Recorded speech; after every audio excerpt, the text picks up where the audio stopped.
Coucou à tous, j'espère que vous allez bien. Alors aujourd'hui, je vais tricoter un bonnet bien doublé, bien épais, parce que le froid est arrivé et que mon chéri, comme il travaille en horaire décalé, et bien souvent il part ou il revient quand il fait nuit et donc il fait froid. Donc voilà, j'ai décidé de lui faire un bonnet qu'il puisse doubler pour avoir vraiment la tête et les oreilles bien au chaud. Pour faire ce bonnet, j'ai pris une laine dont l'échantillon est d'à peu près 18 mailles pour 10 cm et des aiguilles 4,5. Moi, je vais tricoter ce modèle sur aiguille circulaire, mais vous pouvez tout à fait le tricoter sur aiguille droite. Voilà. Alors comme vous pouvez voir, je l'ai déjà un petit peu commencé. Je fais un point de fausse côte anglaise et si vous ne savez pas les faire, je vous mettrai le lien du point dans le descriptif de la vidéo pour que vous puissiez retrouver le tuto de ce point de tricot. Donc, j'ai monté sur aiguille circulaire 100 mailles. Si vous êtes en aiguille droite, vous rajoutez 2 mailles pour avoir une maille lisière à chaque extrémité et du coup avoir votre petite marge de couture. Donc si vous êtes en aiguille droite, vous montez 102 mailles. Moi j'en ai monté 100 parce que je suis sur aiguille circulaire. Ensuite, vous attaquez votre point de fausse côte anglaise comme ceci. Ah, je précise que si vous êtes en aiguille droite du coup, vous faites toujours glisser la toute première maille avant de commencer votre point et vous tricotez votre toute dernière maille toujours à l'endroit. Comme ça, ça vous permet de pouvoir avoir votre petit rebord de couture pour la fin. Donc, on tricote en fausse côte anglaise et on tricote jusqu'à avoir atteint une hauteur de 38 cm. Je sais que ça peut paraître haut, mais en même temps, le but est de pouvoir vraiment redoubler le bonnet sur une grosse largeur pour avoir vraiment une belle épaisseur et du coup maintenir la tête bien au chaud. Voilà, voilà. On se retrouve quand on a atteint la hauteur qu'on a besoin. Allez, à tout à l'heure. Alors, j'ai atteint mes 36 cm de hauteur. En fait, c'est 36, pas 38. Voilà. Alors, moi, j'ai déjà replié ma doublure et puis ça prend moins de place, d'accord ? Donc, maintenant, je vais faire mes diminutions, d'accord ? Alors, comme moi, je suis en aiguille circulaire, ok ? Je suis donc sur ce rang-là, sur l'endroit de mon travail, au rang 1, d'accord, de mes fausses côtes anglaises. Et je vais faire donc mes diminutions sur ce rang-là. Je vais commencer directement. Alors, si vous êtes en aiguille droite, vous faites d'abord glisser votre première maille. Si vous êtes sur aiguille circulaire comme moi, et ben moi je commence directement par 2 mailles ensemble à l'endroit, puis une maille à l'envers, d'accord, une maille à l'endroit. Voilà, c'est ça. À nouveau 2 mailles ensemble à l'endroit, une maille à l'envers, une maille à l'endroit, 2 mailles ensemble, oups là, 2 mailles ensemble, ah purée, excusez-moi, j'ai un peu de mal, voilà, 2 mailles ensemble à l'endroit, oh là là, pas évident à faire. Ensuite, à nouveau, une maille à l'envers, une maille à l'endroit.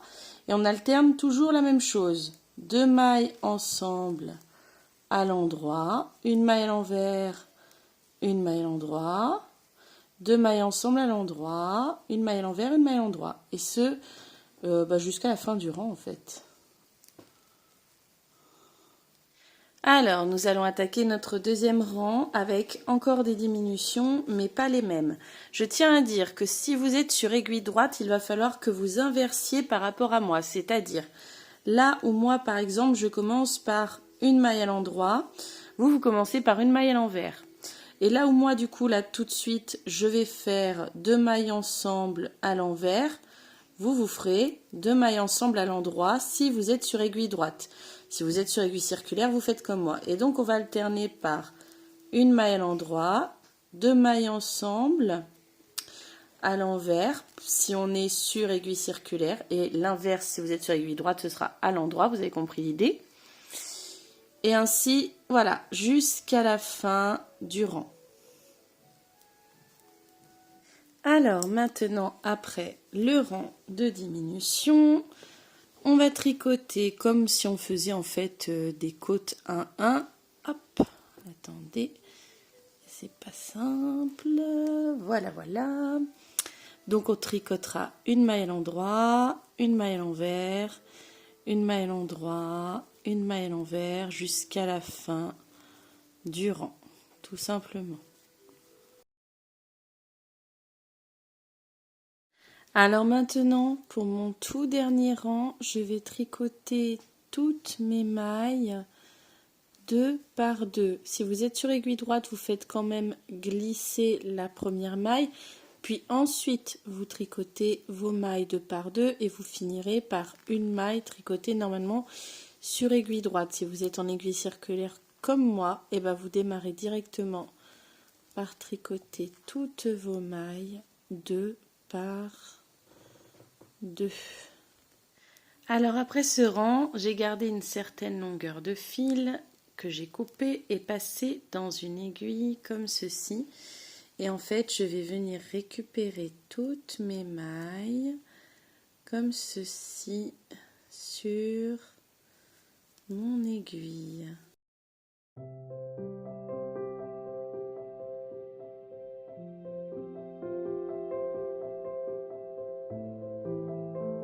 J'ai donc récupéré toutes mes mailles sur mon fil.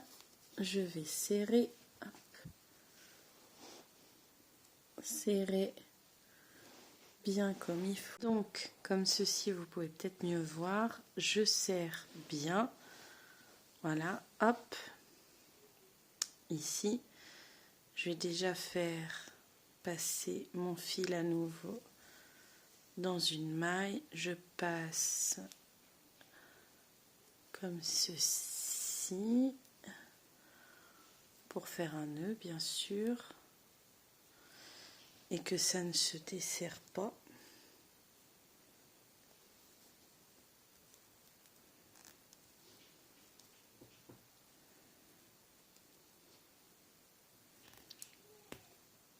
Voilà. Hop, bon, ça fait un petit trou, c'est très chiant, mais on va venir coudre pour refermer un petit peu le trou, hein.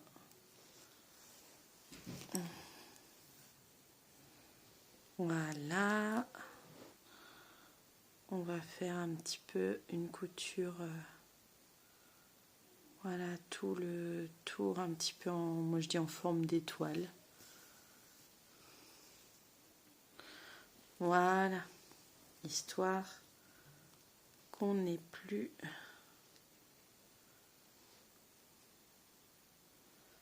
le trou. Attendez, tac.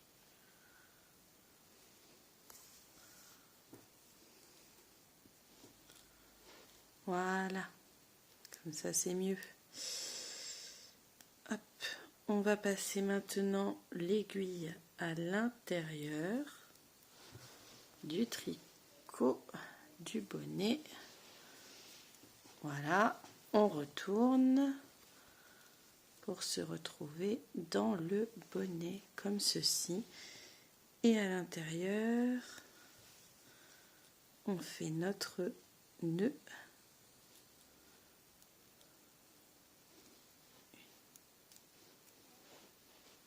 Hop.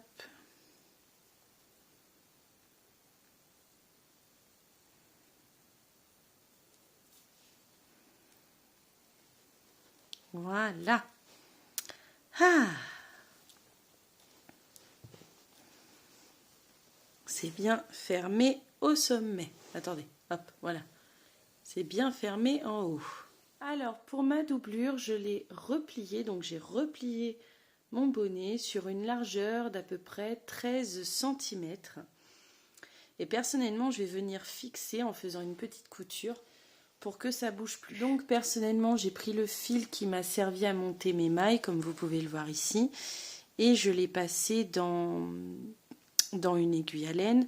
En plus, comme j'ai un petit écart ici, je me dis que je vais d'abord en profiter pour venir m'occuper de ce petit écart là. Pour venir m'occuper de ce petit écart, en fait, c'est tout simple. Je vais venir piquer ici, là, comme vous pouvez le voir, juste là, hop, dans la petite qui est juste là, si j'arrive à la prendre, voilà, hop, comme ceci. Ensuite, je vais piquer juste à côté ici, dedans, voilà. Et je vais maintenant venir piquer, alors, juste en dessous, je vais essayer que vous puissiez voir, là, ici, j'aligne bien, ici, là, tac, et en même temps, du coup, je vais repiquer là, ici, voilà, de cette façon. Je ne vais pas faire beaucoup de points parce que j'en ressens pas le besoin d'en faire beaucoup. Je vais maintenant repiquer juste en dessous ici, là en fait, ici, d'accord. Et je vais essayer d'en profiter pour rattraper, là, je sens la doublure en fait, et venir ainsi, du coup, coudre à la fois la doublure et mon bonnet. Je ne sais pas si je suis claire, mais je pense que vous avez compris l'idée. Bon, je vais plutôt faire passer parce que j'ai un petit peu de mal à attraper. Voilà, je vais faire passer comme ça. Voilà, hop. Et puis je vais essayer de faire un petit peu pareil, un petit peu plus loin là. Attendez, c'est pas facile. C'est pas évident parce qu'on a très épais de laine en fait.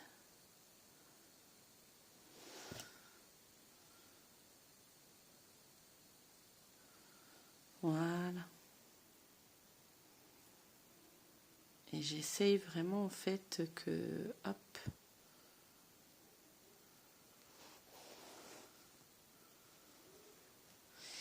Je vais pas faire ça très souvent. Je vais juste faire ça un petit coup de temps en temps, histoire de fixer, voilà, que ma doublure elle bouge pas. Mais il y en a qui peuvent vouloir que la doublure soit mobile, hein, mais moi c'est juste pour pas qu'elle bouge. Voilà. Et quand j'aurai fini, je ferai un nœud dans l'intérieur du bonnet. Et voilà, un bon bonnet bien doublé. Moi j'ai cousu un petit peu la doublure pour pas qu'elle bouge à quelques endroits, voilà, de façon à ce que, mais vous voyez, il y a des endroits où c'est pas cousu, mais c'est juste que le principal reste en place. J'ai ajouté un petit poinçon marqué handmade parce que c'est fait à la main. Je me suis pris des petits poinçons comme ça, voilà, ça me fait plaisir de pouvoir mettre ce petit poinçon fait main du coup dessus. J'espère que ce tuto vous aura plu. N'hésitez pas à me laisser un commentaire et à le partager. Je vous fais des gros bisous et je vous dis à bientôt pour d'autres tutos. Bisous bisous.